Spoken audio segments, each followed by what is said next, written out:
আল্লাহ পাক রব্বুল আলামিন পবিত্র কোরআনের মধ্যে আয়াত কারীমা নাযিল করে দিয়ে আমাদের সবাইকে জানিয়ে দিলেন, রে বান্দা, আমি আল্লাহ দিনের মধ্যে 5 ওয়াক্ত ফরজ করে দিলাম।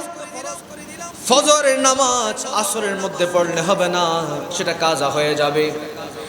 আসরের নামাজ জোহরে পড়লে হবে না, জোহরের নামাজ রাতের 12টায় পড়লে হবে না, সেটা কাজা হয়ে যাবে।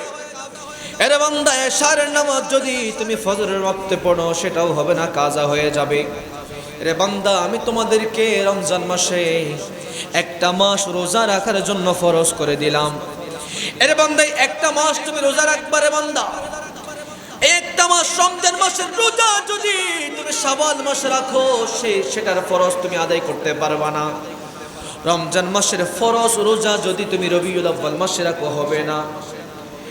এভাবে বান্দা, তোমার নেশাব পরিমাণ সম্পদ, যখন তোমার নেশাব পরিমাণ সম্পদ হয়েছে, বান্দা তোমার উপর আল্লাহ যাকাত দেওয়া ফরজ করে দিলেন।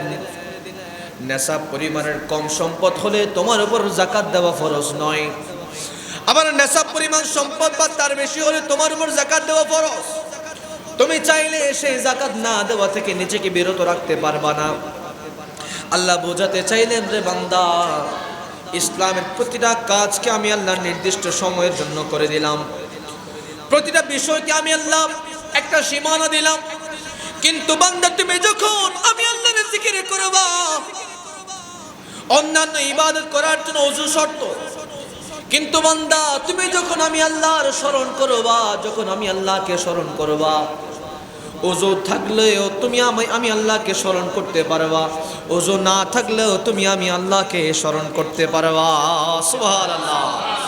আল্লাহ পাক রব্বুল আলামিন এই আয়াতে কারীমার মাধ্যমে আল্লাহ পাক রব্বুল আলামিনের স্মরণকে নির্দিষ্ট সময়ের জন্য করে দেয় নাই।